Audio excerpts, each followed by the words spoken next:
chat si de repente no les funciona el sonido. Muy bienvenidos todos, gracias por su puntualidad. Tenemos ya casi 60 personas, creo que es un buen número.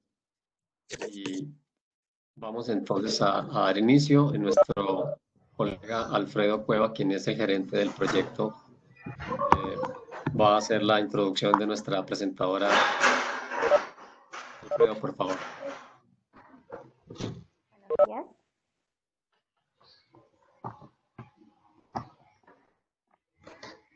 Muchas gracias, Carlos. Me complace en esta ocasión dar la bienvenida y presentar a nuestra audiencia a Lucía Herreras Martínez, ciudadana española, a quien muchos conocemos personalmente y la apreciamos mucho. Lucía es una profesional sumamente calificada y comprometida que en el año 2000 completó su licenciatura en Ciencias del Mar en la Universidad de Vigo y en el año 2003 su maestría en Evaluación y Auditoría de Impacto Ambiental en la Universidad de Barcelona. Ella ha trabajado para el sector de los RAE como consultora y auditora desde el año 2003 y en el 2013 se incorporó al WiForum, o Foro de los RAE, como diríamos en América Latina, como su directora técnica. Cabe indicar que el WiForum es una asociación internacional de grupos de interés especial, o SIG en inglés, especializados en el ámbito de los RAE, que cuenta con 35 miembros asociados de 28 países. Esta asociación sin fines de lucro tiene sede en Bruselas y desde el año 2002 promueve la economía circular y ayuda a sus socios a compartir ideas y conocimientos para alcanzar la excelencia en sus actividades. Gracias al aporte de Lucía, el WiForum ha participado y continúa participando en proyectos clave como el proyecto Willabex y el proyecto Countering Illegal Trade para contrarrestar el comercio ilegal de RAE. Además, contribuye activamente al debate internacional sobre la gestión de los RAE. Por último, pero no menos importante, cabe destacar que Lucía habla fluidamente español, catalán, inglés y francés. Muchas gracias, apreciada Lucía, por tu continuo apoyo a nuestro proyecto. Sin más preámbulo, tienes la palabra. Gracias.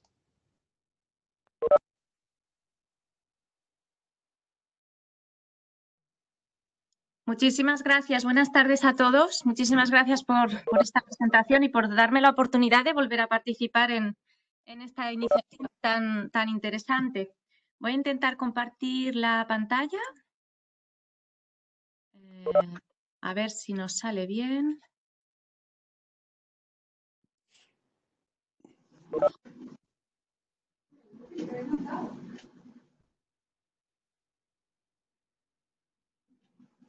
Sí, perfecto.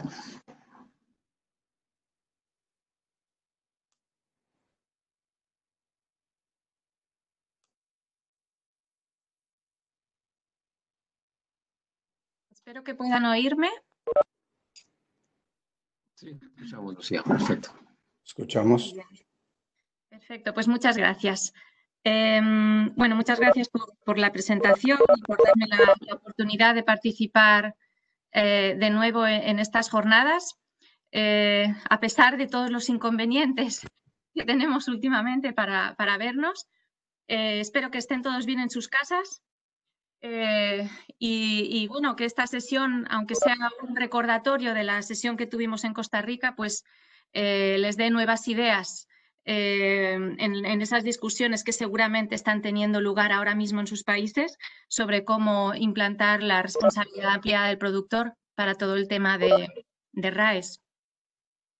Vamos a ver si funciona esto. Muy bien. Antes de empezar, y dado que esto es una sesión online, me gustaría, para facilitar la presentación y que todos podamos oír bien y tengamos buena conexión, pedirles, por favor, que mantengan sus cámaras apagadas para poder ahorrar un poquito de bandwidth, que mantengan apagado su micrófono mientras no hablan para evitar ecos o sonidos de fondo, que pueden utilizar el chat box para hacer preguntas o para indicar que quieren hablar.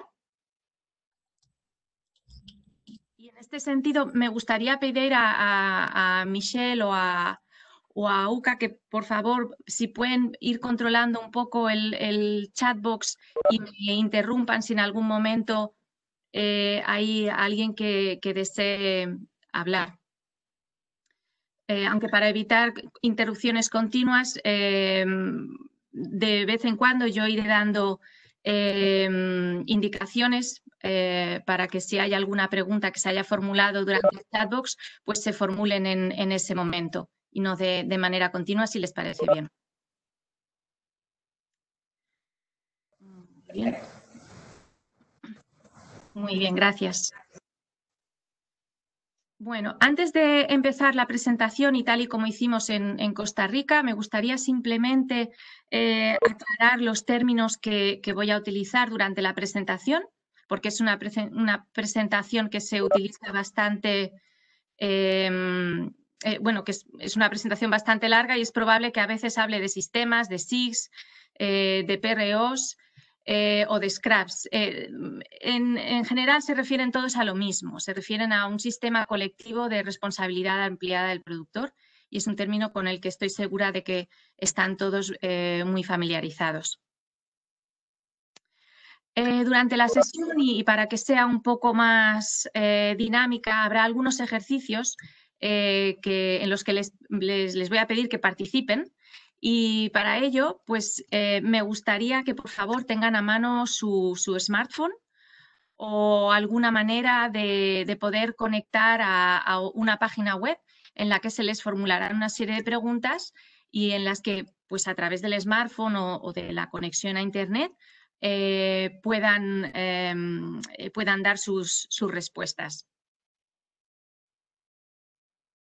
Bueno, pues empecemos con esta diapositiva que la verdad es que tiene pinta de ser bastante aburrida, pero que trata completamente con el tema de hoy. El objetivo de la presentación de hoy es darles una serie de ideas, de ejemplos, de prácticas que se han utilizado en Europa desde que se publicó la directiva de RAE y que tienen todos en común, que tratan con aspectos de financiación de la recogida y que seguramente serán aspectos que se discutirán en sus países cuando hablen de temas de financiación de la responsabilidad extendida del productor y también de los aspectos a tener en cuenta cuando se crea un sistema de responsabilidad ampliada del productor, un SCRAP.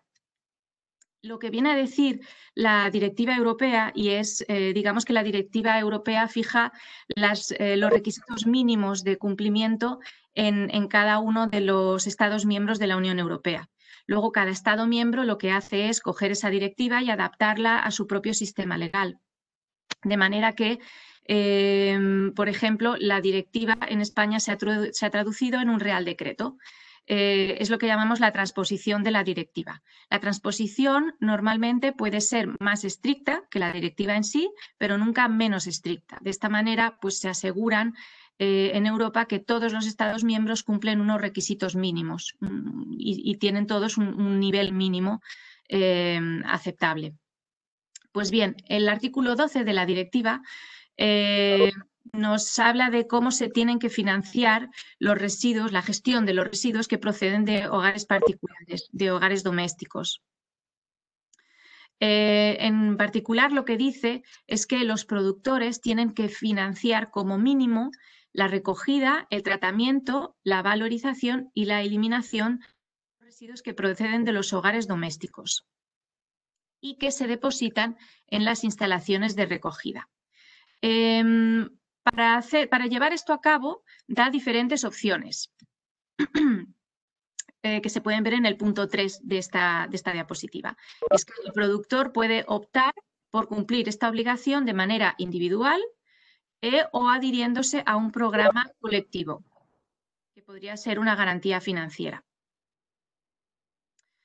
En este caso, ¿qué viene a ser lo que financia normalmente la mayor parte de sistemas colectivos de responsabilidad empleada del productor.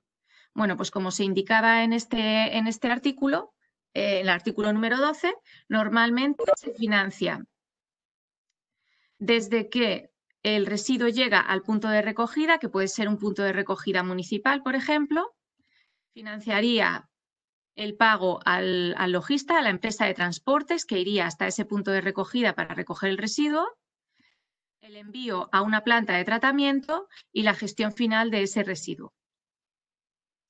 La revisión de la directiva, que se ha hecho una revisión posterior, contempla que los Estados miembros, si quieren, puedan solicitar también a los productores que financien el primer paso de todos, es decir, la recogida del residuo desde los hogares de los usuarios. Pero de manera general, y la manera en que está implantado en los Estados miembros europeos es la que les acabo de presentar. Pues bien, como se indicaba en el punto número 3 de este artículo, el artículo 12, se habla de una garantía financiera para asegurarnos de que los residuos se gestionan correctamente y que existe dinero para poder gestionarlos. Esta garantía puede consistir, y aquí la directiva da 3 opciones diferentes. En programas adecuados de financiación, en la participación del productor en programas adecuados de financiación de la gestión de los RAE, un seguro de reciclado o una cuenta bancaria bloqueada. La verdad es que la opción que se ha utilizado más en Europa ha sido la de crear los sistemas colectivos de responsabilidad empleada del productor. Normalmente sí que suele haber en todos los Estados miembros algún productor que ha decidido gestionar esta responsabilidad de manera individual, pero normalmente yo diría que se estima que un 10% de los aparatos puestos en el mercado son gestionados por sistemas individuales y el resto vienen a ser gestionados por sistemas colectivos. En cuanto al seguro de reciclado, existen en Europa, pero muy pocos. Adjunto aquí el enlace a uno de los sistemas que ofrecen esta posibilidad por si quisieran buscar más información al respecto. Bueno, para introducir el siguiente apartado, me gustaría realizar una pregunta a todos los participantes y para ello pues necesito la ayuda de Michelle y que utilicen su smartphone para que vayan a esta página web, la página web menti.com, y les va a solicitar que entren un código, que es el código que ven en la pantalla. Michelle, ahí, muchas gracias.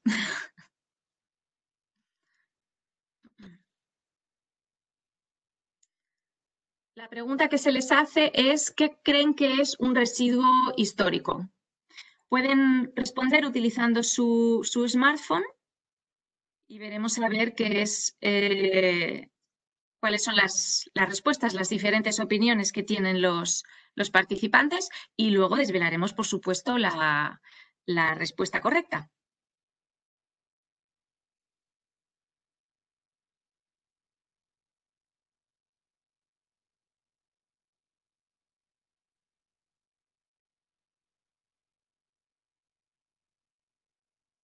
El código es el que se puede ver en la parte superior de la pantalla, es el 499941.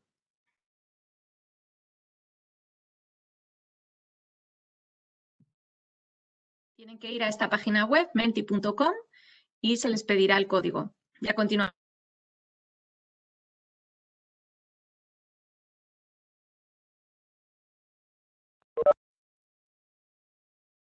Entonces volvemos a la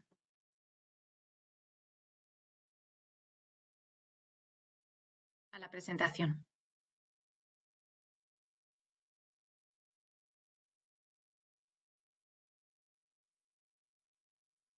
¿Dejo de compartir la pantalla? Pues, bueno, si quieres, un segundito, Michelle. Tenemos 60 respuestas y parece que hay una respuesta que es la que más... la favorita. que es residuo vendido antes de entrar en vigor la norma RAE. Pues efectivamente, esta sería la respuesta correcta de a lo que nosotros consideramos el residuo histórico. Paso a compartir mi pantalla. A ver. Control D. Perfecto. Muchas gracias.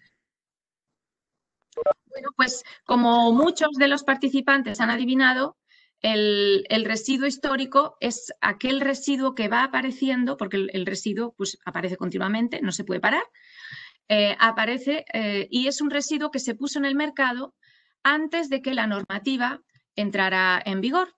Entonces, claro, en este caso, los residuos que aparecen no estaban sujetos a ninguna responsabilidad extendida del productor y, de hecho, pues no había, para ellos no hay ninguna garantía financiera establecida de antemano para que se pueda cubrir su gestión.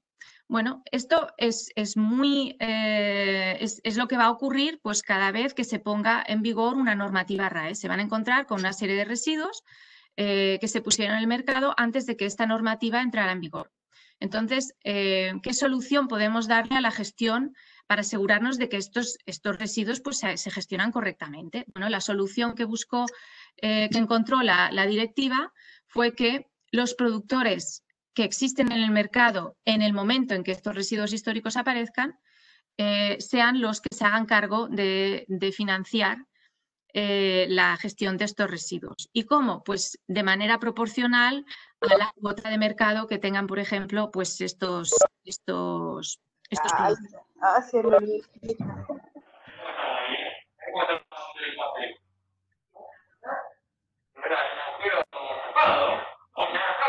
Micrófonos, por favor, todos. Gracias.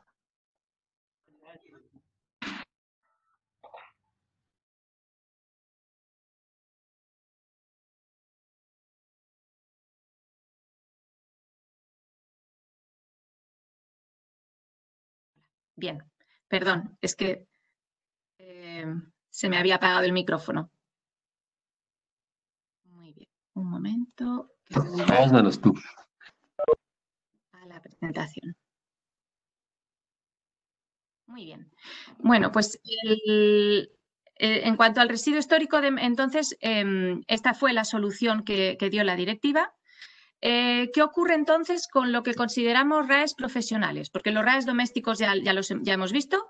Lo que sugiere la directiva es que los productores paguen por ellos con estos diferentes sistemas de financiación. Los RAEs históricos lo que propone es que los productores que existen en el mercado en el momento en que estos RAEs se producen sean los que se hagan cargo de los gastos en función de su cuota de mercado. ¿Y qué es lo que ocurre con los residuos de tipo profesional? Los residuos de tipo profesional son aquellos no asimilables a domésticos. Por favor, ¿pueden apagar sus micrófonos porque si hay algo de ruido de fondo? Pues bien, la directiva lo que sugiere son diferentes opciones para el tipo de RAE profesional. En el caso de que se adquiera un nuevo RAE profesional, pues sería el productor el que se haga cargo de la gestión de este residuo cuando llegue al final de la vida útil. Cuando se trata de un residuo que ya habíamos, que compramos para reutilizar,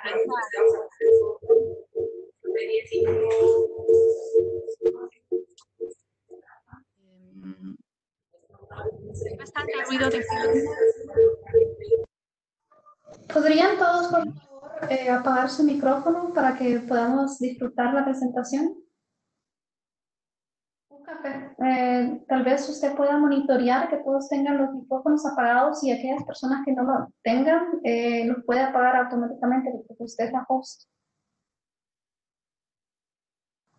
Muchas gracias. Lo que estoy haciendo, Michelle.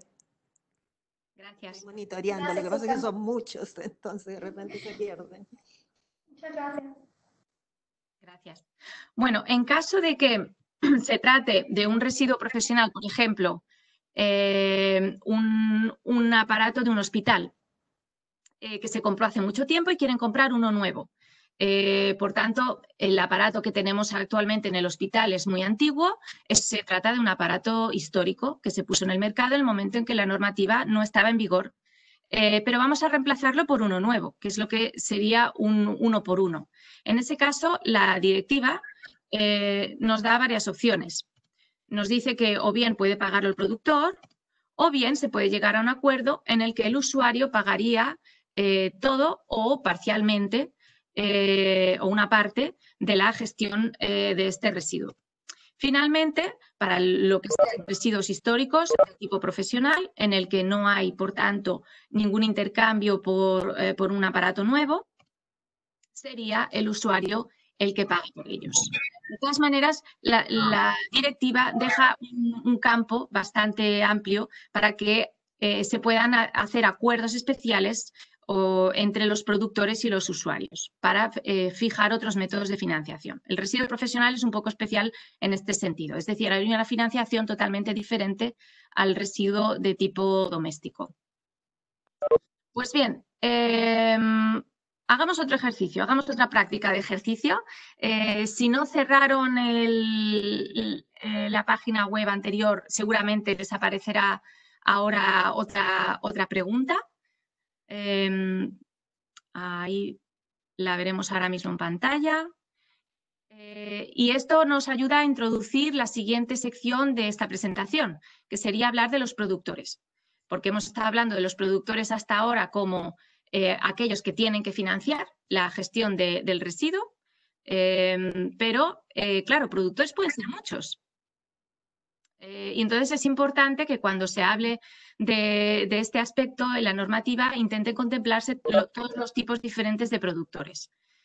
Entonces, bueno, pueden introducir varias palabras, si no me equivoco, varias sugerencias sobre qué consideran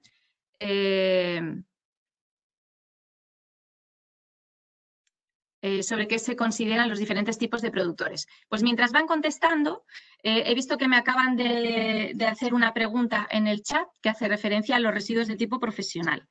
Bueno, los residuos de tipo profesional, para más información, están definidos en la directiva, pero son aquellos que no pueden asimilarse a un residuo de tipo doméstico. Por ejemplo, un aparato de rayos X, que normalmente pues, se podría utilizar en un aeropuerto. Esto seguro no lo vamos a tener en nuestras casas, no es un aparato de tipo doméstico. Un aparato para hacer radiografías o para hacer un TAC en un hospital. Esto es un aparato que seguro no vamos a tener en casa y por eso se considera un aparato de tipo profesional. El número de la directiva, el actual, sería la directiva que se publicó en el año 2012 y es la número 19. Si buscan en Google directiva 2012/19, seguramente la encontrarán. Muy bien, pues tenemos 40 respuestas de momento. Bueno, el caso de RAE huérfanos. Huérfanos se refiere a RAE cuyos productores ya no existen. ¿Sería esa la definición de RAE huérfano? Perfecto. Bueno, pues si no se pueden considerar históricos, porque se están poniendo en el mercado ahora, pero no hay ningún productor que esté tomando responsabilidad por ellos, porque es un productor, lo que llamamos un free rider, un productor que está vendiendo, pero que no está financiando, ni está registrado, ni está reportando. Pues me temo que la solución que se está llevando ahora mismo a cabo es que los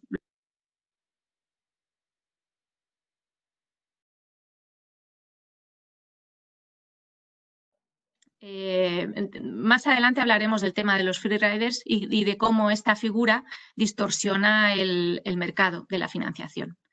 Muy bien, bueno, pues de momento en pantalla vemos que las palabras más grandes son aquellas de las más votadas.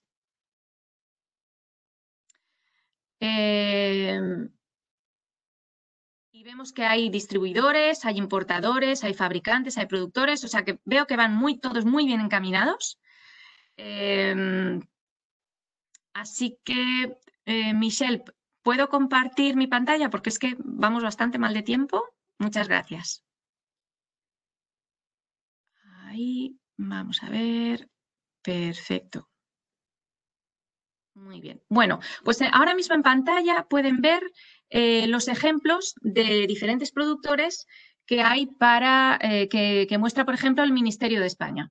Y esto viene a ser pues una descripción de los tipos de productores que contempla también la directiva RAE. Y como pueden ver en la lista, pues aparecen muchos de los que se han mencionado en el ejercicio. O sea que muy bien, enhorabuena. Bueno, hay que tener en cuenta cuando se crea la normativa que todas las diferentes figuras de productor que existen actualmente se tienen en cuenta. En esta tabla yo he intentado incluir el máximo número de ejemplos y de casos que se me pudieron ocurrir en cuanto a productores, pero seguramente se me ha olvidado alguno, por eso pongo supuestos, no todos, y es muy importante realizar un ejercicio de mapeo, de identificación de los diferentes productores que pueden existir en su contexto nacional. Hay una figura muy de moda ahora, que hace tiempo no existía y que de hecho pues no se tuvo en cuenta o se tuvo muy poco en cuenta en la primera directiva que se hizo, que fue la venta online, la venta a distancia. La marca blanca, para quien lo preguntaba, viene a ser una marca, vamos a ver, ¿cómo podría yo decirlo? Viene a ser una marca utilizada por una cadena de supermercados, por ejemplo. Luego lo que haré, porque es que si no vamos muy mal de tiempos, será mirar las preguntas del chatbox e intentar respondérselas por escrito. Y le pediré a Michelle y a Uca que circulen las respuestas juntamente con la presentación. ¿De acuerdo? Bueno, pues lo que decía, que hay una figura que está muy de moda y que de hecho nos está dando muchos quebraderos de cabeza, que es la venta en línea. ¿Por qué? Pues porque no es necesario tener una entidad legal en el país, una sede física en un país para poder hacer la venta online, y hay cada vez más y más vendedores online que ponen aparatos en el mercado. De hecho, seguir la pista, la trazabilidad de estos fabricantes en algunos casos es muy difícil, y como no tienen una sede legal en el país, es muy difícil también hacerles cumplir con la normativa aplicable. Por ejemplo, hay algunos estudios que estiman que, por ejemplo, la venta, que la venta online está creciendo. Hay un par de informes publicados hace poco por la OECD, me parece, y de hecho en las notas de esta presentación encontrarán enlaces a algunos informes que tratan sobre este tema. Bueno, pues lo que decía es que además de estos vendedores online, encontramos también lo que llamamos las marketplaces, como podría ser, por ejemplo, Alibaba, Amazon, que no son fabricantes directos individuales, digamos, sino que facilitan una plataforma para otros fabricantes, para otros productores, para poder vender sus productos online. Amazon también vende productos por su propia cuenta y de hecho es un productor, pero tiene una serie de productores adheridos que utilizan esta plataforma para poner los productos online. Y en esta figura, que es muy nueva, está planteando algunos retos para poder implantar la responsabilidad ampliada del productor. De hecho, para poder tratar este problema de los vendedores en línea, se creó el artículo 17 de la nueva directiva RAE, que habla de un representante autorizado. Lo que dice este artículo es que cuando el productor no tiene una sede legal en el país en el que está poniendo los productos a la venta, tiene que tener como mínimo un representante autorizado con sede legal en ese país. Este representante autorizado, por lo tanto, hará las veces o representará a este fabricante que está ubicado en otro país y entonces se encargará de realizar todas aquellas obligaciones que tienen los productores según la normativa nacional. ¿De acuerdo? De todas maneras, de lo que nos hemos dado cuenta es de que el tema de hacer cumplir este artículo pues también está siendo bastante complicado. Además de esto, para el tema de las online marketplaces, de lo que comentaba, como Amazon, bueno, pues es un tema que se está tratando mucho ahora, se está hablando mucho porque cada vez ponen más productos en el mercado y, bueno, pues el tipo de entidad legal que representan no se ajustan exactamente a la definición de productor que aparece en la directiva, dependiendo, bueno, digamos que la interpretación es un poco libre. Y por eso les quería comentar que ahora mismo se está llevando, muchas gracias Michelle, se está llevando una prueba piloto para estas online marketplaces. Eso es una iniciativa que está llevada a cabo por el grupo Sofis. Si quieren contactar con ellos, estarán encantados de darles más información al respecto. Pueden contactar con ellos a través de su página web. Y esta solución que ellos proponen y que se está ahora mismo testando en un país en la Unión Europea pasa por permitir que la marketplace se convierta, la marketplace me refiero a Amazon, por ejemplo, se convierta en un organismo intermediario entre los productores y los sistemas de responsabilidad ampliada del productor. De manera que la marketplace tendría un papel, pero con ciertas limitaciones. La marketplace, en este caso, lo que haría sería facilitar a los sistemas colectivos de responsabilidad empleada del productor y a las autoridades la información necesaria para cumplir con la obligación que tienen los productores de reportar los aparatos puestos en el mercado. Y también se ofrecería a recoger la financiación y a realizar el pago conjunto de esta financiación a los sistemas colectivos de responsabilidad ampliada del productor. Esta es un resumen muy breve de en qué consiste esta prueba piloto. Por eso, si están interesados en saber más de ello, pues recomiendo que se pongan en contacto con el grupo Sofis. Bueno, para que tengan una idea de cómo están implantados los sistemas de responsabilidad ampliada del productor en Europa, pueden ver este mapa.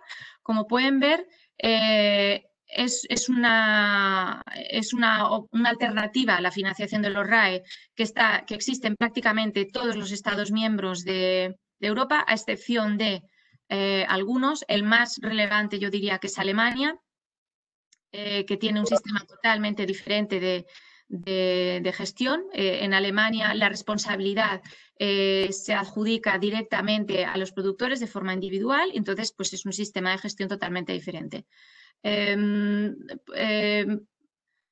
Los colores simplemente significan la cantidad de sistemas de responsabilidad ampliada del productor que existen en cada país. Por ejemplo, en España hay 9 sistemas de responsabilidad ampliada del productor, en Francia hay 3, en Inglaterra hay 28 y luego encontramos algunos países en los que solamente hay 1, como por ejemplo Bélgica o Luxemburgo. Estos datos pues, se refieren al 2018, pero no han cambiado demasiado desde entonces. Como pueden ver, entonces, en la mayoría de los Estados miembros existe más de un sistema colectivo de responsabilidad ampliada del productor. Otro ejemplo, digamos, que se sale de lo ordinario, vendría a ser, por ejemplo, el caso de Hungría. En Hungría lo que se ha hecho ha sido nacionalizar el servicio. Hasta 2012 en Hungría existían sistemas colectivos de responsabilidad ampliada del productor y entonces, a partir de 2012, se decidió se decidió nacionalizar este servicio, digamos, de responsabilidad ampliada del productor. En el 2015 es una agencia gubernamental parecida pues, a la Dirección Nacional de Gestión de Residuos quien asume esta responsabilidad, y lo que hace esta entidad nacional es pues, organizar la recogida y el reciclaje, reportar las cantidades de aparatos puestos en el sistema y demás, gestionar campañas de sensibilización, etcétera, etcétera. La recogida la realizan pues, proveedores de servicios públicos que se subcontratan a través de un procedimiento de licitación. La prestación de los servicios públicos pues, se define a través de un contrato con los diferentes municipios, y las empresas de recogida de RAE pues, tienen que tener una serie tienen que cumplir una serie de condiciones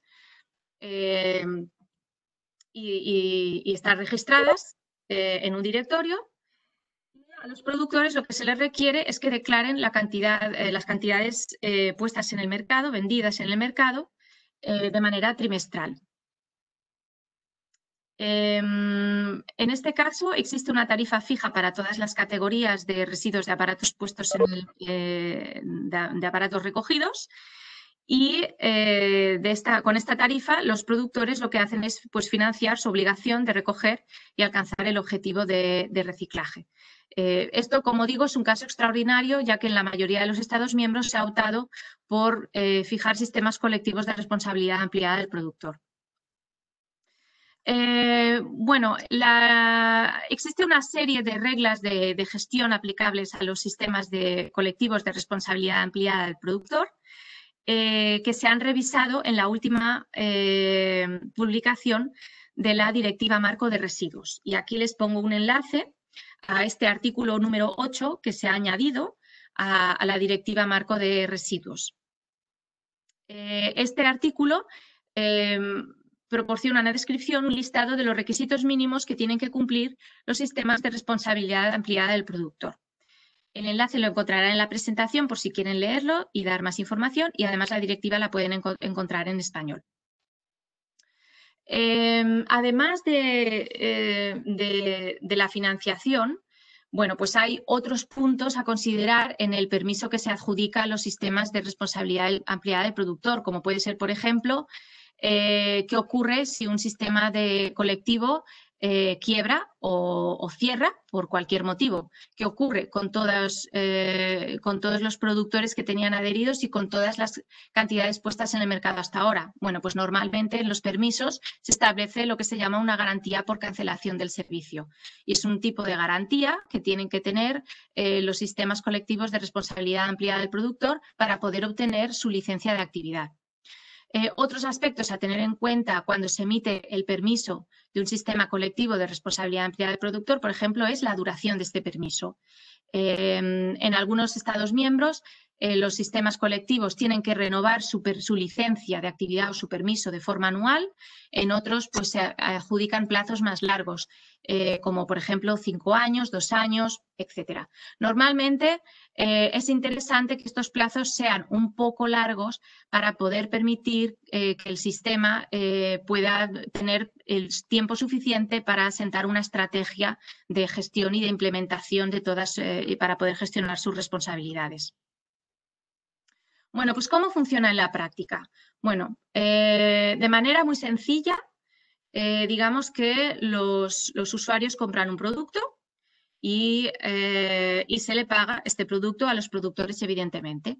Los productores, por cada aparato o por cada tonelada que ponen en el mercado de sus productos, van a pagar una tarifa a los sistemas colectivos de responsabilidad ampliada del productor a los que están adheridos. Con este dinero que reciben de los productores, los sistemas colectivos de responsabilidad ampliada del productor lo que hacen es gestionar la recogida y el tratamiento de los residuos de aparatos eléctricos. Es decir, contratan a empresas de logística, contratan a empresas de reciclaje para que se hagan cargo del residuo. Existen otros canales en los que puede existir financiación. Por ejemplo, en muchos Estados miembros hay un flujo, digamos, de pagos hacia los puntos de recogida, en forma de, por ejemplo, incentivos para mejorar la recogida o de pago de campañas de comunicación, que es lo que podría ser otros que vemos aquí. Además, en la mayoría de los Estados miembros, los puntos de recogida,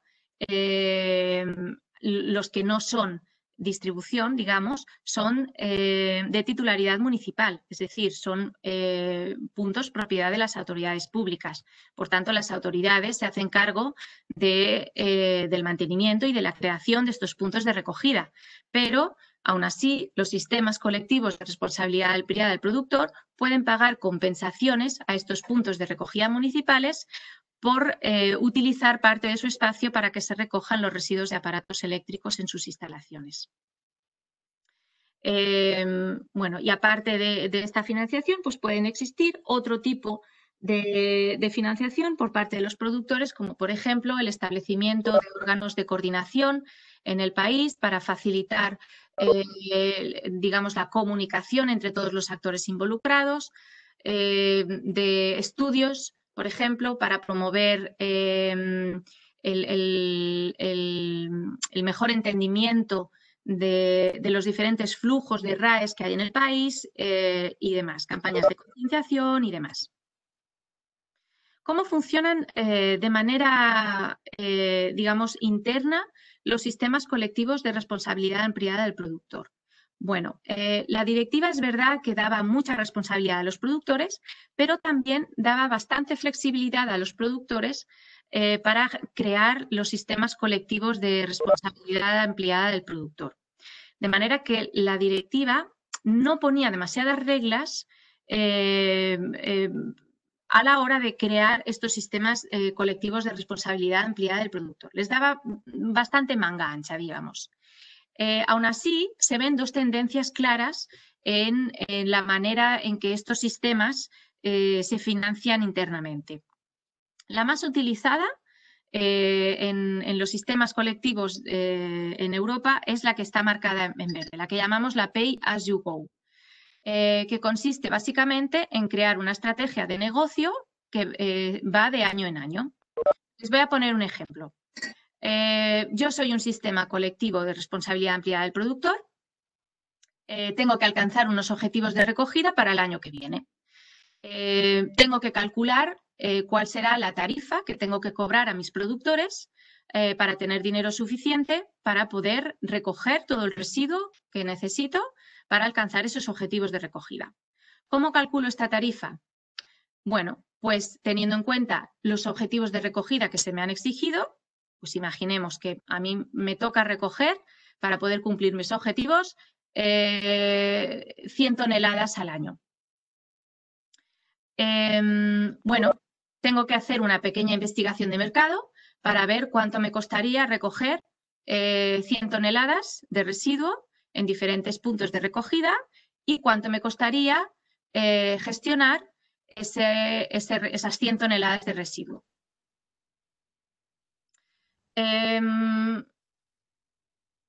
Bueno, cuando ya sé más o menos lo que me va a costar esto, pues añado otros costes. Por ejemplo, lo que me va a costar pagar a mis empleados y lo que me va a costar pagar campañas de sensibilización si esto es parte de mi responsabilidad o parte de mi licencia. Cuando ya tengo una figura, digamos un montante definido, lo que hago es repartir este coste entre las tarifas que van a tener que pagar mis productores. De manera que fijo de esta manera las tarifas que voy a poner, las tarifas que van a ser parte de mi sistema colectivo de responsabilidad empleada del productor. Más adelante hablaremos de qué tipo de tarifas son las que tienen los sistemas colectivos de financiación. Este ejercicio se hace de año en año, de manera que a final de año normalmente yo tengo que haber quedado con un balance cero, tengo que haber gastado prácticamente todo el dinero recogido o todo el dinero proporcionado por los productores que están adheridos a mi sistema. ¿De acuerdo? Otra manera de financiar internamente el sistema colectivo de responsabilidad empleada del productor es lo que se llama una garantía financiera para la recogida futura. Bueno, digamos que este enfoque es más teórico y que el enfoque del que he hablado antes es más práctico. En este segundo enfoque, lo que se le plantea al productor es que él está pagando por los aparatos que está poniendo en el mercado ahora y que en un futuro, dentro de unos años, se van a convertir en residuo. Por tanto, es un dinero que no se va a utilizar ahora, sino que se va a utilizar cuando mis aparatos se conviertan en un residuo.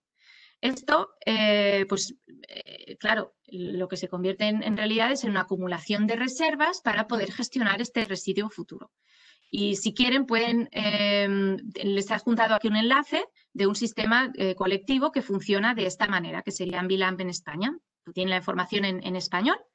Y pude ver en su informe anual, por ejemplo, que se les hizo una auditoría y actualmente creo que este informe de auditoría es de 2017, pues lo que indica es que tienen 52 millones en una cuenta bancaria.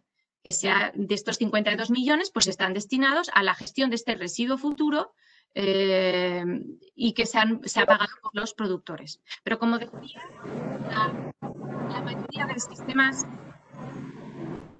la mayoría de sistemas colectivos utilizan el Pay as you go. Bueno, otro tema de discusión muy acalorado, diría yo, para mí que no soy contable ni tengo una formación financiera, es el tema de la visible fee. La visible fee se refiere a la posibilidad de que el usuario, cuando adquiera un nuevo aparato electrónico, pueda ver en su factura desglosado el importe de esa tarifa que corresponde a la gestión futura del aparato, una vez se convierta en residuo. Es lo que llamamos la visible fee, porque en este caso esta tarifa, esta ecoparticipación, que se llama en algunos países, o ecotasa, es visible para los usuarios. Esta visible fee se utilizó bastante en las etapas iniciales de implantación de la normativa, porque en primer lugar tenía una función de sensibilización, porque todos los usuarios pueden ver que existe una parte del precio de ese aparato que va destinada a una gestión posterior, y también porque puede ser un valor fijo que no esté afectado por las diferentes fluctuaciones del mercado, del precio del metal, etcétera, etcétera, y que sirva para cubrir parte de los gastos, digamos, los gastos de setup,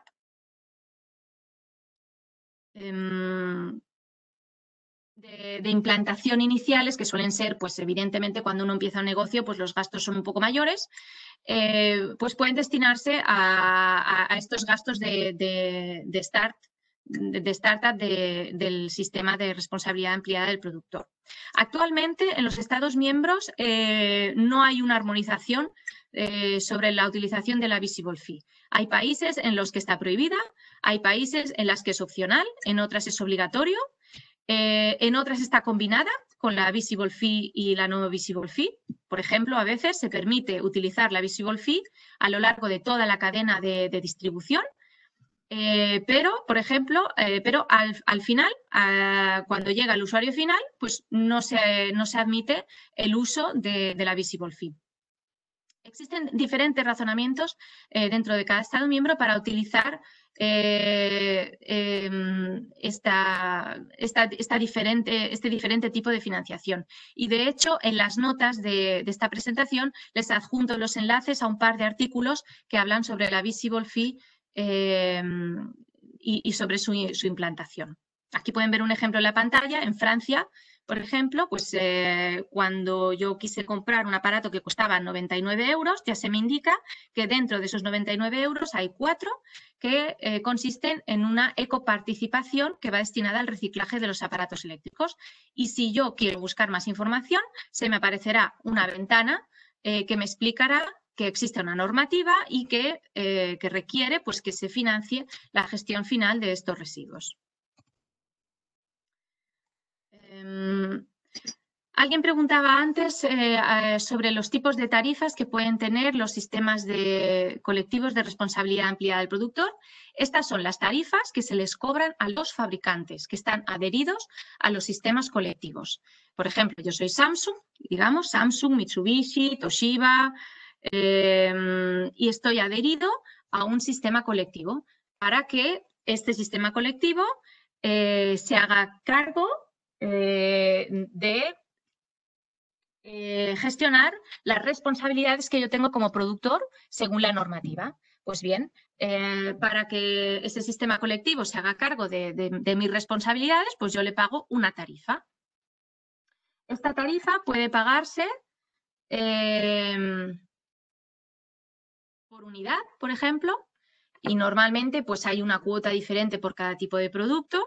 Por ejemplo, pues por cada unidad de frigorífico puesta en el mercado, habrá una tarifa diferente para cada unidad de televisor puesto en el mercado, etcétera, etcétera. También se puede pagar por peso, por tonelada. Esto tiene cierto sentido porque normalmente las tarifas de reciclaje van también por tonelada.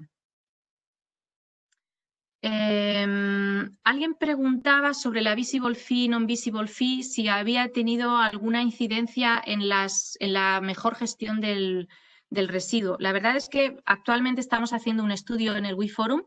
Estamos intentando ver si hay una correlación entre los países que utilizan visible fee y para ver si han tenido mejores resultados en cuanto a la recogida de los RAE, y la verdad es que no hemos podido sacar ninguna conclusión. En parte porque no hemos sido capaces de recoger demasiados datos y también porque existen múltiples otros factores que pueden afectar a que la recogida o la gestión de los residuos sea mejor o peor. Bueno, volviendo al tema del tipo de las cuotas de los scraps. Normalmente las dos que se utilizan más es por unidad y por peso. En otros casos, y especialmente para pequeños fabricantes, se puede utilizar una tarifa fija basada en las cantidades puestas en el mercado, es decir, como por escalones, ¿no? Son tarifas que dicen, bueno, para productores que pongan al año X toneladas de aparatos, pues ahí existe una tarifa fija de tantos euros al año. Y en algunos casos, pero como indicaba, no es el caso más frecuente, también existe una cuota basada en el valor de ese producto en el mercado. A partir de aquí y con la evolución de la normativa, ha aparecido también lo que llamamos las tarifas moduladas, las fees moduladas. Y esto es un término que se ha introducido muy recientemente en las últimas revisiones de la normativa de residuos, la normativa europea de residuos y la normativa RAE. De hecho, en Francia, por ejemplo, digamos que ha sido el país pionero en utilizar las tarifas moduladas y las empezó a utilizar incluso antes de que se incluyeran estas modificaciones en la normativa europea. Digamos que el principio de la normativa modulada es que aquellos fabricantes, aquellos productores que ponen en el mercado aparatos que son más fácilmente reciclables o que son medioambientalmente mejores, pues se beneficien de unas tarifas más bajas. Digamos que este es el principio, de manera muy básica explicado, de la ecomodulación de las cuotas. En este documento que ven en pantalla, y lo siento porque está en francés y no lo han traducido a nada más, pueden ver la descripción de los criterios que se han utilizado para las cuotas moduladas. Y bueno, ahí les presento el enlace, pero para ponerles un ejemplo, bueno, pues busqué las tarifas de un sistema colectivo de responsabilidad ampliada francés y para una cafetera, lo que nos dice es que, perdón, que por cada cafetera un fabricante tendrá que pagar 25 céntimos, pero si consigue que todas las piezas que son indispensables para utilizar ese equipo, ¿no? Pues digamos el cacito de la cafetera, los filtros de la cafetera estén disponibles durante 5 años y si existe documentación técnica disponible para los reparadores de ese aparato. Si se cumplen estas dos condiciones, pues en lugar de 25 céntimos de euro pasarán a pagar 20 céntimos de euro. Digamos que existe una cierta rebaja si se consigue implantar medidas que prolonguen la vida de ese aparato o que lo hagan más fácilmente reciclable o menos contaminante, etcétera, etcétera. No obstante, hay que tener en cuenta un poco cuando se hable de esta ecomodulación, porque parece un tema que ha despertado muchísimo el interés de las autoridades competentes de residuos y está todo el mundo hablando de ecomodulación, pero hay que tener en cuenta varios aspectos. Voy a poner un ejemplo rápido para que vean a qué me refiero. Digamos, por ejemplo, pongamos un ejemplo en el que yo puedo optar a una tarifa reducida si conservo las piezas de reparación de este aparato durante 5 años. Y digamos que me puedo ahorrar 17 céntimos si hago esto. ¿De acuerdo? En este ejemplo, asumamos que yo estoy vendiendo 50.000 unidades de este aparato al año. Eso quiere decir que en 5 años venderé pues, aproximadamente 250.000 unidades. En total, lo que me estoy ahorrando al año son unos 8.500 euros. ¿De acuerdo? Esto es si consigo conservar las piezas para reparar estos aparatos durante 5 años. Digamos que la tasa de reparación de los aparatos que yo estoy poniendo en el mercado es 1 de cada 1.000. Es decir, 1 de cada 1.000 aparatos que pongo en el mercado se estropean. Y que necesito guardar alrededor de 50 piezas distintas. Esto quiere decir que tengo que conservar alrededor de 12.500 piezas durante 5 años.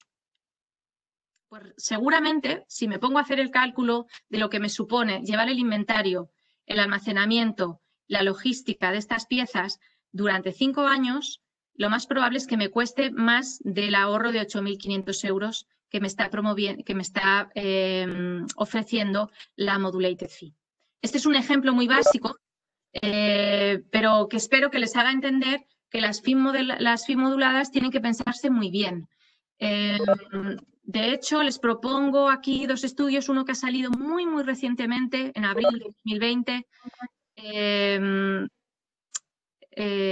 hecho por Eunomia y que fue encargado por la Comisión Europea, y luego también la visión que tienen los productores de estas fees ecomoduladas que pueden encontrarla en la página web del WeForum. En general, la mayor preocupación de los productores es que, sí, los enlaces aparecen en la presentación. En general, la mayor preocupación de los productores es que los criterios para fijar las fees moduladas no estén armonizados, de manera que exista un criterio en Francia, otro criterio en Italia, otro criterio en España y se convierta en un verdadero caos el hecho de poner aparatos en el mercado en diferentes países y el hecho de tener que realizar los diferentes reportes y cálculos de las tarifas para cada uno de los países. Por tanto, lo que se solicita principalmente desde el sector de los productores es que exista una armonización de estos criterios de ecomodulación. También otra cosa a tener en cuenta es que esta ecomodulación aparece en la normativa marco de residuos 16 años después de la primera directiva RAE. Es decir, se recomienda que se empiece a tratar de ecomodulaciones una vez el sistema de responsabilidad ampliada del productor ya está maduro, digamos. Porque los retos cuando empieza la implantación de la legislación son realmente muchísimos. Entonces, añadir retos adicionales pues a veces puede ser demasiado. Alguien preguntaba antes sobre los residuos huérfanos y me parece que es a lo que nos referíamos con lo de los free riders. Bueno, ¿qué entendemos por free riders? Y esto también es un aspecto que afecta a la financiación de todo el sistema de responsabilidad ampliada del productor. Y les pongo un enlace a un informe que salió hace poco, que habla sobre este caso de productores que están poniendo aparatos en el mercado, que venden en línea y que no están cubriendo sus responsabilidades de productor según la normativa. Bueno, los free riders son aquellos productores que están poniendo aparatos en el mercado y que no están ni reportando las cantidades puestas, ni están registrados, ni están financiando el residuo que van a generar sus productos en un futuro. ¿Esto qué produce? Pues una distorsión del mercado. ¿Qué ocurre? Pues que los residuos que generan estas ventas, como no han sido financiados por los productores que los pusieron en el mercado, tienen que financiarse por los productores que, digamos, sí que están registrados y sí que están pagando la financiación de los residuos. Esto, pues, evidentemente, hace que los productores, ¿no? Lo que llamamos justos por pecadores, los productores que están pagando se hagan cargo de los gastos de estos residuos que otros productores, que además son sus competidores, han puesto en el mercado. Esto además pues, puede afectar a las tasas de recogida del residuo y también puede afectar al cálculo de los objetivos de recogida. Si estamos utilizando un cálculo de objetivos de recogida que está basado en cantidades puestas en el mercado. Como les decía, pueden encontrar más información en este estudio y en la página web del WeForum también se han hecho un par de documentos que hablan sobre los free riders y sobre distintas medidas que pueden ponerse en práctica para poder, digamos, luchar contra estos free riders. Bueno, ¿cómo se reparte el dinero dentro de un sistema colectivo de responsabilidad ampliada del productor? Normalmente esta información en la mayoría de los Estados miembros es pública. Esto quiere decir que los sistemas colectivos de responsabilidad ampliada del productor están obligados a presentar sus cuentas anuales, a auditarlas y a presentar esta información a las autoridades competentes, de manera que las autoridades competentes puedan hacer un seguimiento de las actividades y de los logros alcanzados por los sistemas colectivos. Aquí les pongo algunos ejemplos de cómo se distribuyen el dinero que reciben los sistemas colectivos. Y estos ejemplos provienen de estos informes anuales que son públicos y que pueden encontrar en las páginas web de los sistemas colectivos. Estos informes, pues los que pueden encontrar en la página web, evidentemente, tienen un carácter más didáctico y más informativo para todo tipo de lectores, digamos, pero luego existen los informes oficiales que se remiten al gobierno y en el que se dan todo tipo de detalles sobre el dinero recogido de los productores adheridos, las cantidades gestionadas, las cantidades tratadas, el número de puntos limpios en los que se han realizado recogidas, etcétera, etcétera. Y como indicaba, en muchos casos es obligatorio que estos datos sean auditados una vez al año, de manera que los datos que se remiten a las autoridades son datos auditados por entidades acreditadas. Como pueden ver, la mayoría de los costes va destinado a costes operacionales, que viene a ser pues, la recogida y la gestión y tratamiento del residuo. Pero existen otros tipos de costes, como puede ser, evidentemente, la infraestructura, es decir, hay que pagar al personal, hay que pagar las oficinas, hay que pagar las plataformas de gestión y de recogida de información.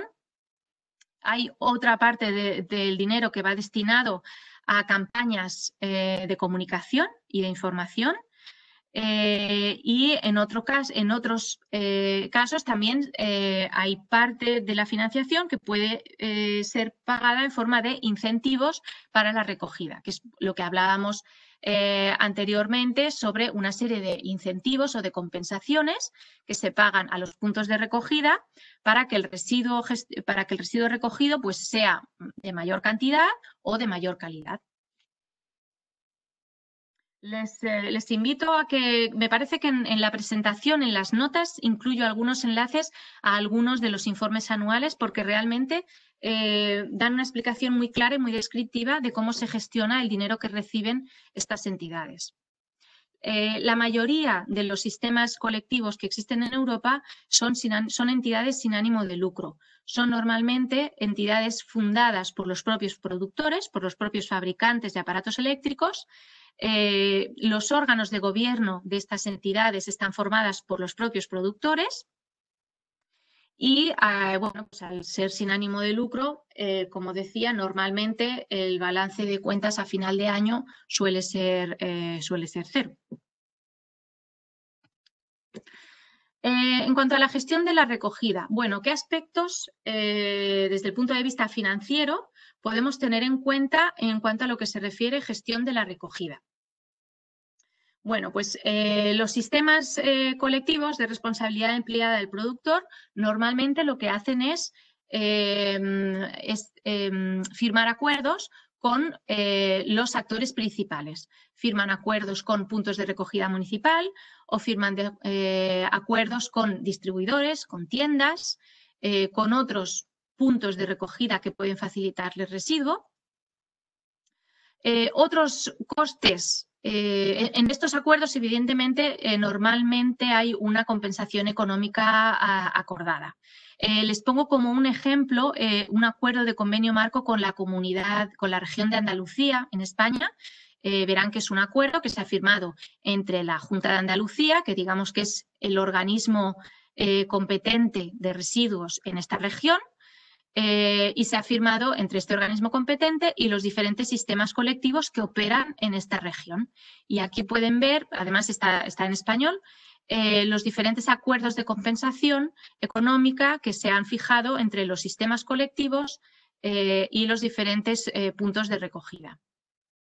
Además, para poder gestionar las recogidas de residuos de aparatos, los sistemas colectivos muchas veces necesitan algún tipo de infraestructura. Por ejemplo, la mayoría de ellos han tenido que crear plataformas telemáticas de gestión para poder cursar las solicitudes recogidas.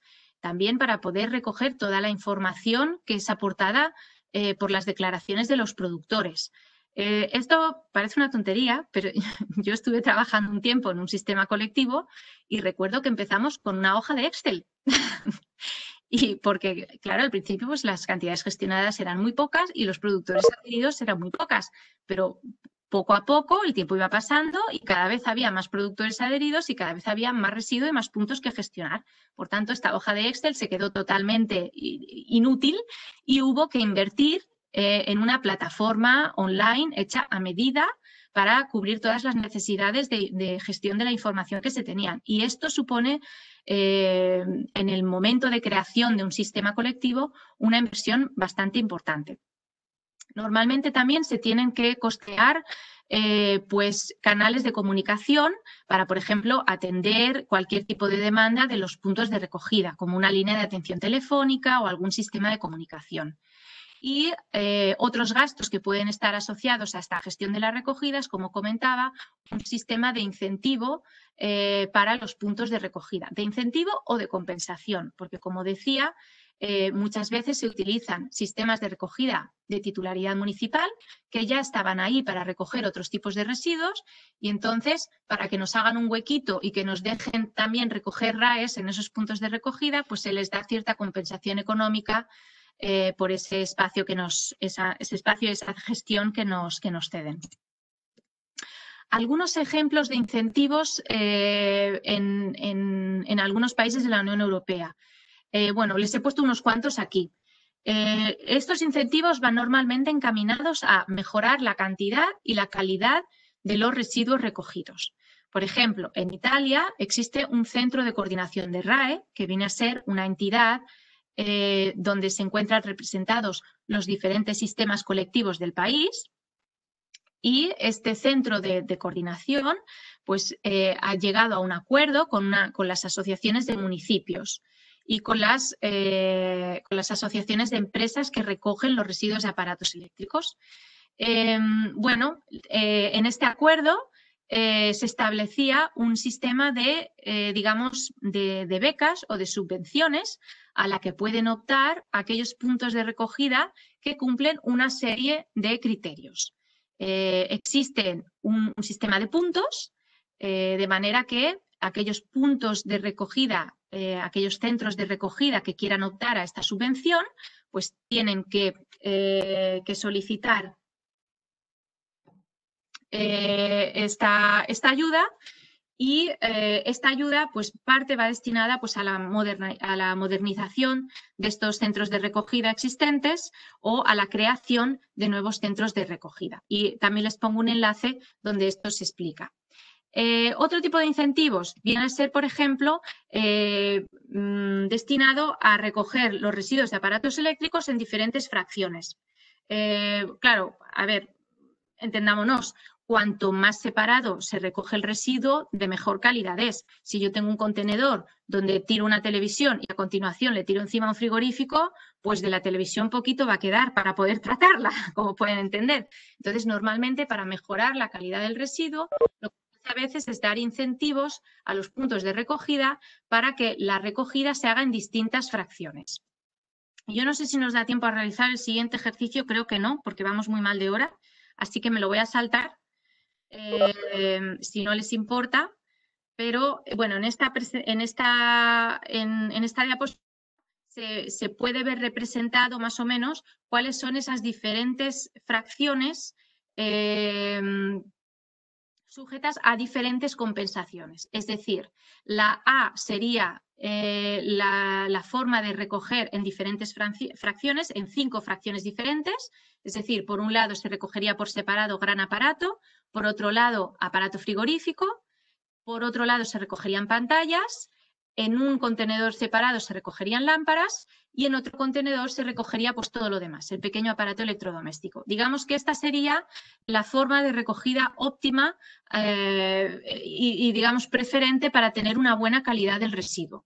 Luego tenemos otros diferentes tipos de agrupación de los residuos que son menos, digamos, favorecen menos la calidad del residuo recogido y, por tanto, las compensaciones económicas que se dan a los municipios son menores. Como pueden ver aquí, para aquellos municipios que recojan en 5 fracciones separadas, pues pueden llegar a cobrar casi 100 euros por tonelada de residuo que faciliten, mientras que aquellos municipios que solamente proporcionan el residuo agrupado en 2 grupos, pues reciben una compensación muchísimo más bajo. No confundamos la recogida física en el punto de recogida, ¿de acuerdo?, con las necesidades de reportar la información. Yo puedo recoger un contenedor todo junto, televisores, frigoríficos y demás, pero luego puedo reportar a la autoridad competente de residuos cuántos frigoríficos había en ese contenedor, cuántas lavadoras había en ese contenedor, es decir, puedo seguir reportando por separado, pero la recogida física puede realizarse solamente en 2 agrupaciones. No hay que confundir reporte con recogida física. Bueno, además hay otros sistemas, se han incluido cambios en este convenio marco para intentar motivar que los puntos de recogida cada vez tiendan a segregar más las fracciones. Otros incentivos que podemos ver, por ejemplo, en Francia, son pues, la facilitación de medidas para luchar contra los robos en puntos de recogida. Entonces, bueno, aquí también les adjunto un enlace y una pequeña descripción de las diferentes medidas a las que pueden optar los puntos de recogida, también favorecidas o facilitadas por los sistemas colectivos. Por ejemplo, la instalación de este tipo de contenedores, que son mucho más seguros, no están a prueba de robos porque nada está a prueba de robos 100%, pero digamos que los robos se reducen considerablemente con este tipo de contenedores. Otro tipo de incentivos, es entre un incentivo y una penalización, que es muy interesante, yo lo encuentro muy interesante, es lo que se utiliza en Inglaterra, que es lo que llaman el fondo WI. Se trata de una herramienta regulatoria que utiliza el gobierno anualmente para, digamos, dar soporte a que se cumpla la normativa RAE. Por ejemplo, Si un sistema colectivo no alcanza su objetivo de recogida, no consigue cubrir las toneladas que tenía que recoger en un año, lo que puede hacer es pagar un importe a este fondo RAE, y con este dinero se realizarán una serie de iniciativas destinadas a mejorar las cantidades recogidas o la calidad de las cantidades recogidas, o una serie de iniciativas diseñadas para mejorar la situación de la gestión de los RAE. Para determinar quién va a recibir este dinero o en qué se va a utilizar este dinero, pues la agencia medioambiental inglesa crea un grupo de expertos. Entonces, cada año o de forma regular se reúnen y deciden qué se va a hacer con este dinero. La verdad es que se recoge bastante. Hay que tener en cuenta que esta forma de compensar el no haber alcanzado el objetivo tiene que calcularse de manera que, claro, que no sea proclive a que los sistemas colectivos dejen de recoger, ¿no? Digamos que estas tarifas tienen que calcularse anualmente y siempre tienen que ser más caras, tiene siempre que ser peor pagar esta compensación que recoger el residuo, ¿de acuerdo? Es decir, yo como sistema colectivo me sale más a cuenta, me es más beneficioso recoger el residuo y llegar a mis objetivos, ¿de acuerdo? Que tener que pagar esta compensación al fondo RAE para poder ver mis objetivos cumplidos y compensados. ¿De acuerdo? Bueno, en lo que se refiere a la financiación del tratamiento, ¿cuáles son algunos de los aspectos que los sistemas colectivos tienen en cuenta cuando llegan a acuerdos con las entidades de reciclaje, con las plantas de reciclaje? Bueno, pues normalmente los sistemas colectivos, en la presentación me parece que les he adjuntado algunos enlaces sobre la mayoría de los temas que trato. Entonces, siempre intentando facilitar que si están interesados en un punto, pueden acceder a esos enlaces y buscar más información. A lo que iba, el tema de tratamiento. Bueno, los sistemas colectivos normalmente lo que hacen es pues contratar plantas de reciclaje y se negocian las tarifas de tratamiento. En estas tarifas de tratamiento, pues normalmente se tiene en cuenta el tipo de residuo, es decir, cada residuo tiene una tarifa de tratamiento diferente. Por ejemplo, tratar una lámpara que contiene mercurio no me va a costar lo mismo que tratar una lavadora que prácticamente toda ella es metal, ¿de acuerdo? Entonces se establecen diferentes tarifas de tratamiento para cada tipo de aparato. Esto es una cosa. Otra cosa es a tener en cuenta en estos contratos que se cierran con los recicladores, por ejemplo, son requisitos de tratamiento. Y en este punto es muy importante que existan algún tipo de estándares o de prácticas de gestión mínimas a requerir a aquellas plantas de reciclaje que contratamos. También requisitos de información.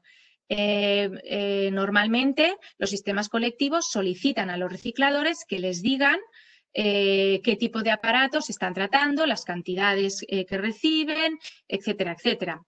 Otros puntos que se pueden negociar en estos contratos, pues es, por ejemplo, la realización de auditorías para que los sistemas colectivos puedan ir a las instalaciones de reciclaje y comprobar cómo se está gestionando el residuo. O, por ejemplo, otros aspectos a tener en cuenta, dependiendo de cuál sea la situación del país, sería el grado de canibalización de los residuos.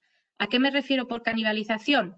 Pues me refiero a la retirada de partes valiosas del residuo antes de que lleguen a las plantas de tratamiento. Por ejemplo, el frigorífico que ven en la fotografía se ha dejado en la calle, esperando a que en algún momento el Servicio Municipal de Recogida pase a recogerlo. Pero antes de eso, alguien ha pasado y se ha llevado el motor del frigorífico. El motor del frigorífico es esto, pesa 7 u 8 kilos y prácticamente todo él es metal, por tanto tiene mucho valor. Y esto es parte del beneficio que se llevan los recicladores cuando tratan un frigorífico. Si hay muchos frigoríficos a los que les falta el compresor, pues esto, por supuesto, afecta a la negociación de las tarifas entre los sistemas colectivos y los recicladores. Tenemos estadísticas a nivel europeo que dice que el 22% de los frigoríficos que se recogen en Europa no tienen compresor. Y este no es el caso solo de los frigoríficos. Por ejemplo, para las lavadoras y los grandes aparatos ocurre lo mismo con los motores. Hay estadísticas que dicen que aproximadamente un 10% de estos aparatos son recogidos sin el motor. Así que, bueno, es otro de los aspectos a tener en cuenta cuando se gestionan acuerdos entre recicladores o cuando queremos saber qué es lo que cuesta reciclar un aparato. Otros factores a tener en cuenta en estos acuerdos con los recicladores son, por ejemplo, las tecnologías y la calidad del rendimiento o cómo fluctúan los precios del metal en el mercado. En algunos casos, en algunos países, puede haber programas de renovación de aparatos en los que, por ejemplo, se crean incentivos para que los usuarios compren aparatos durante un cierto periodo al año. En esos momentos existen picos de ventas de aparatos y, por tanto, picos de generación de residuos, y esto puede afectar también al mercado del sector de los RAE. Otros aspectos a tener en cuenta también es la duración de los contratos que se crean con los recicladores y las cantidades de volúmenes tratados. Normalmente, cuantos más volúmenes, cuanto más RAE se envía a una planta de reciclaje, pues mejor precio nos van a hacer, evidentemente. Otro aspecto a tener en cuenta en la financiación es la comunicación.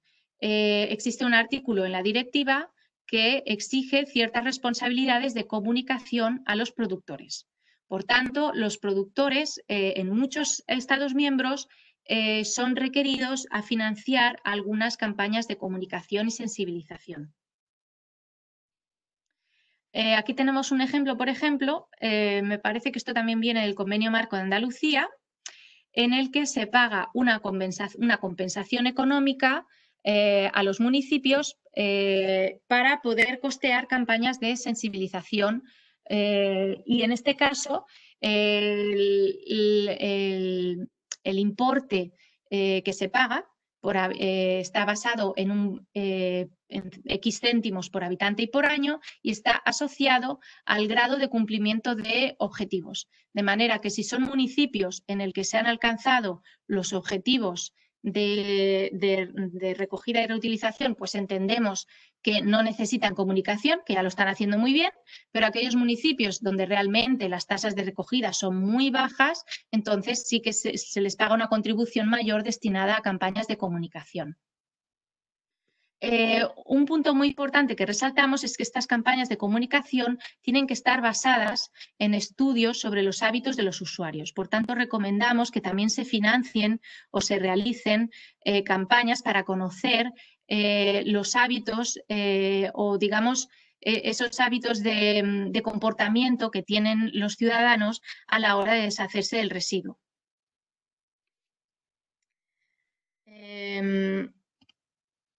Bueno, aquí tienen otros ejemplos de comunicación.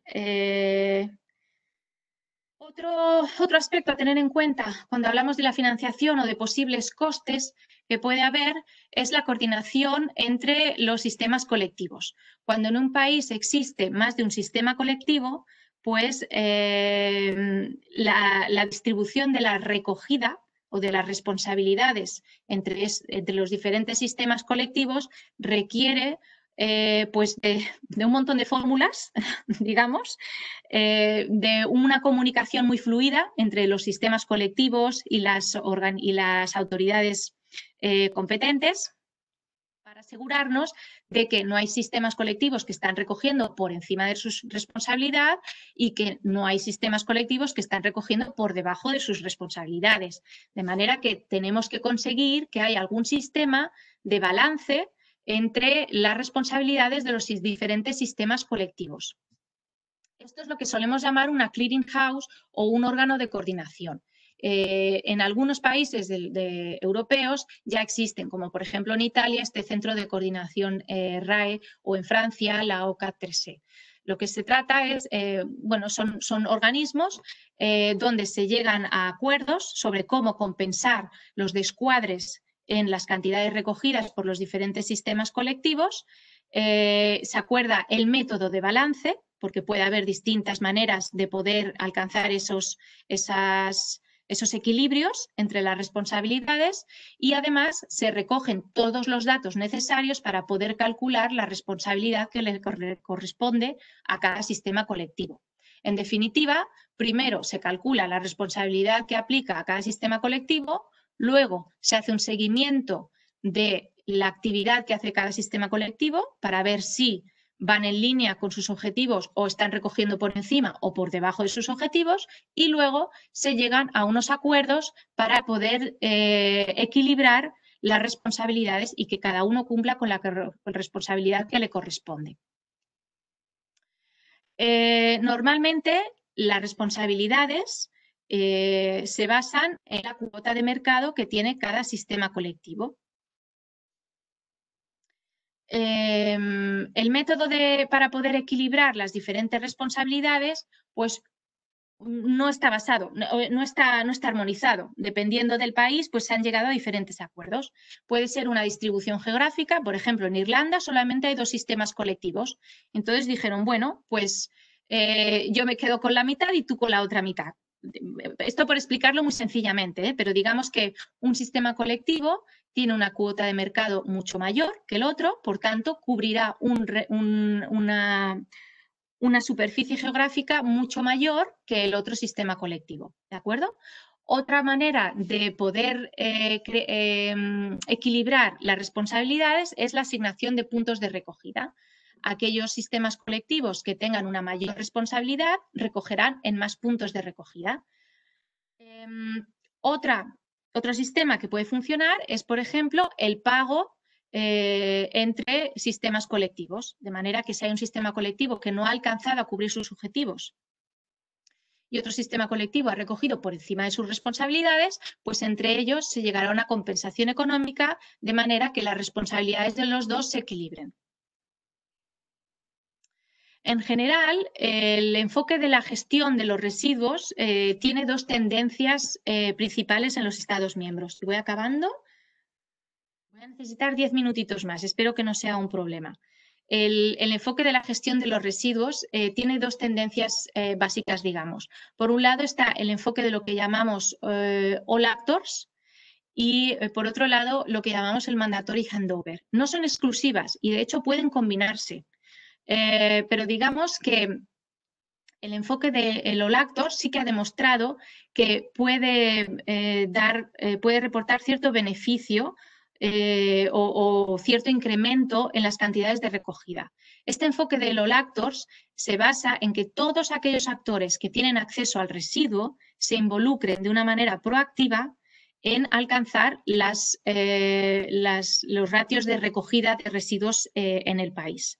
Es decir, todos aquellos actores que tienen acceso al residuo, como mínimo, reporten las cantidades recibidas digamos, a una plataforma nacional o que la reporten a un sistema colectivo, pero que esa información sea reportada y contribuya a alcanzar los objetivos de recogida nacionales. Cuando la normativa RAE se implantó en Europa, en muchos casos solamente los sistemas colectivos eran los que reportaban. Pero claro, no se tuvo en cuenta que los sistemas colectivos tienen unas competencias limitadas. Es decir, un sistema colectivo no puede llamar a la puerta de mi casa y decir, oiga, deme todo el residuo que tiene usted en el cajón del armario. Evidentemente no tienen esas competencias. Tampoco pueden ir a las instalaciones de los traders de scrap, ¿no? de los chatarreros, y obligarles a que cuantifiquen el residuo que ellos están recibiendo. Es decir, los sistemas colectivos no tienen esas competencias. Y en muchos casos no hay suficientes recursos de las autoridades de inspección y demás para hacer cumplir estas necesidades de reporte. Por tanto, se considera un enfoque bastante acertado que todos aquellos actores que tienen acceso al residuo tengan como obligación el reportar las cantidades a las que tienen acceso. Y esas cantidades contribuyan a alcanzar los objetivos nacionales de recogida. Para ello, por tanto, es necesario crear unos canales de información para informar a todos los actores de sus obligaciones y unos canales para reportar esa información, con la creación de algún tipo de plataforma que permita recibir toda esta información por parte de los diferentes actores. Y, por supuesto, es muy importante que, las actividades de inspección por parte de las autoridades de residuos se hagan campañas específicas para asegurar que todos los actores que están recibiendo RAE puedan reportar las cantidades que reciben. El otro enfoque del que hablaba es del mandatory handover, que viene a ser un enfoque en el que todos los residuos de aparatos eléctricos tienen que pasar por las manos de los sistemas colectivos, sí o sí. Es decir, todo aquel que tenga un acceso a residuos de aparatos eléctricos tiene que tener un contrato con un sistema colectivo. ¿De acuerdo? Este sería el otro, digamos, la otra gran estrategia para implantar la responsabilidad extendida del productor o la directiva de residuos de aparatos eléctricos. Los dos se pueden combinar. Por ejemplo, en Francia lo que se hizo fue decir, todos aquellos actores que tengan acceso a residuos de aparatos eléctricos, es decir, chatarreros, empresas de reciclaje específico de RAE, empresas de reutilización, puntos de recogida, tienen que reportar las cantidades de aparatos eléctricos que reciben a una plataforma nacional y antes de un año tienen que firmar un contrato con los sistemas colectivos. Por tanto, en este caso existe, digamos, una combinación de ambos enfoques. Aunque en otros Estados miembros se ha utilizado, pues digamos, solamente un enfoque All-Actors y en otros, pues solamente un mandatory handover. ¿De acuerdo? Como pueden entender, las responsabilidades y las competencias de cada actor, pues tienen diferentes límites en cada uno de los dos enfoques. Otro punto a tener en cuenta es todo el tema de comprobar el cumplimiento de la normativa. En muchos casos, los sistemas colectivos dedican parte de sus ingresos a realizar auditorías en las plantas de tratamiento para confirmar que el reporte de las cantidades recibidas y que la gestión de los residuos se realiza de manera adecuada. Esta responsabilidad, pues evidentemente, también se aplica a los órganos competentes de residuos, que normalmente pues también tienen la competencia para realizar inspecciones y, de hecho, en la directiva lo que se solicita es que haya un programa de inspecciones para comprobar el cumplimiento de las obligaciones de tratamiento y también de las obligaciones de los fabricantes, de los productores, de reportar y de financiar. Y por último, si no me equivoco, existe todo el tema de las sanciones, que también es un aspecto financiero a tener en cuenta. Normalmente, y tengo que decirlo, hasta ahora la mayoría de las autoridades competentes, incluidas la Unión Europea, la Comisión Europea, han sido bastante, digamos, comprensivas en cuanto a no alcanzar los objetivos de recogida. Y han optado por digamos, una actitud más bien paternalista, protectora, de ayudar a los sistemas colectivos y a los Estados miembros a alcanzar los objetivos a partir de realización de estudios, recogidas de buenas prácticas, realización de talleres para compartir buenas prácticas, para ver cuáles son aquellos mecanismos que funcionan mejor para recoger más residuo y demás. Y en muy pocos casos se han aplicado penalizaciones o sanciones a aquellos Estados miembros que no han cumplido con los objetivos de recogida. De hecho, bueno, es perfectamente entendible cuando uno ve la cantidad de retos a los que nos tenemos que enfrentar cuando no hay nada hecho todavía, sino que se empieza a implantar la normativa. De todas maneras, actualmente pues sí que existe un sistema de penalizaciones o de sanciones pues, por incumplimiento de las responsabilidades que afectan a los productores, por una gestión incorrecta de los residuos, por una disposición incorrecta del residuo, ¿no? Pues el dejar el residuo en un campo o en un sitio donde no corresponde, por exportaciones ilegales, etcétera, etcétera. es muy importante que en las sanciones exista una clara interpretación de las responsabilidades y de las competencias a las que cada actor está obligado. Bueno, estas las voy a pasar, que son ejemplos. Otro aspecto financiero a tener en cuenta que puede suponer un coste es la obligación de información. Como antes he hablado de unos informes anuales y de unos reportes anuales que tienen que facilitar los sistemas colectivos a las autoridades competentes, estos informes anuales, evidentemente, pues requieren unos sistemas de recogida de datos pues que cuestan un dinero. Unos sistemas de auditorías que también se tienen que financiar y bueno, pues una serie de plataformas para gestión de los datos que también cuestan un dinero. Además de eso, la mayoría de las normativas de residuos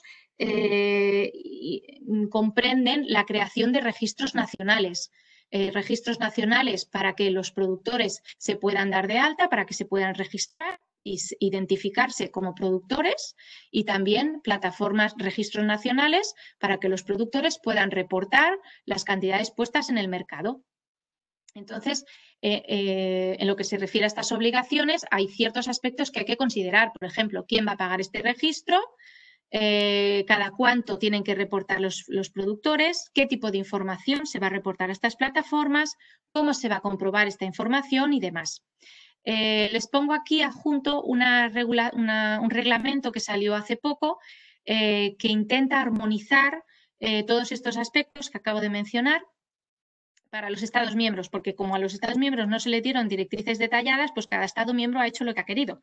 Entonces, en algunos países los productores tienen que reportar una vez al año una serie de detalles en 5 categorías.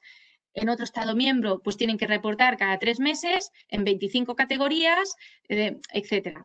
Entonces, bueno, en este reglamento intenta armonizarse un poco la información que se le solicita a los productores. Y esto es todo. Me he pasado un poquito del tiempo, me parece, sí. Siento haber sido tan rápida, pero es que había muchos temas a tratar. Michelle, ¿hay tiempo para preguntas o mejor cerramos la sesión y luego intentamos ver las preguntas que se han colgado en el chat box y las respondemos por escrito?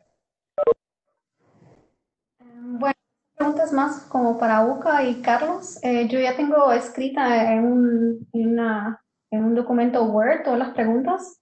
Entonces, Carlos, Uka, pues, tenemos... Sí, Lucía, gracias. Lucía, muchísimas gracias por tu presentación. Como siempre, no solamente interesante, sino además muy amena. Y creo que aquí podríamos estar otras 2 horas hablando de estos temas tan interesantes. Créeme que me ha tocado repartirme entre anotar también las preguntas que hay en el chat y responder la cantidad de comentarios que han llegado a mi WhatsApp sobre tu excelente presentación. De manera que muchas gracias por tu tiempo y tu continua colaboración y apoyo a nuestro proyecto. Este tema definitivamente es uno de los más importantes que, repito, despierta el interés de todas las partes interesadas. Abusando de tu amabilidad y de tu paciencia, vamos a hacerte llegar entonces las preguntas que hemos recibido a través del chat. Infortunadamente, como lo mencionas, ya estamos un poco pasados del tiempo, pero queremos entonces no dejar de responder, por supuesto, las preguntas que hemos recibido a través del chat. Y vamos entonces a tratar de dar respuesta. La presentación la haremos llegar a todos quienes están inscritos. Y junto con la presentación, entonces enviaremos también la respuesta a las preguntas. De manera que nuevamente, gracias, Lucía. Muy amable de tu parte, muy amena tu presentación. Muchísimas gracias a vosotros y muchísimas gracias por la paciencia y a vuestra disposición, como siempre. Gracias, Lucía. Para quienes todavía permanecen, veo que son 105 personas que todavía permanecen conectados. Vamos a tener a Lucía dentro de 15 días nuevamente con unos temas un poco más técnicos de la parte de logística, transporte, recolección. Entonces, desde ya cordialmente invitados, no en 15 días, no un mes, en 15 días vamos a tener una presentación también bien interesante sobre los desarrollos regulatorios que ha habido en Colombia a cargo del Ministerio del Ambiente. Entonces, desde ya cordialmente invitados, nuestros seminarios recuerden que son todos a la misma hora, entonces a las 17 horas de Europa, para que ustedes ajusten de acuerdo a sus calendarios locales. Desde ya invitados todos y gracias a todos por su puntual participación y por su comprensión también de que desafortunadamente no tenemos más tiempo para responder a todas las preguntas, pero prometemos que lo vamos a hacer a través de forma escrita. Muchas gracias de nuevo y que tengan todos un feliz resto de día. Hasta luego. Buenas tardes, cuídense. Gracias, buen día.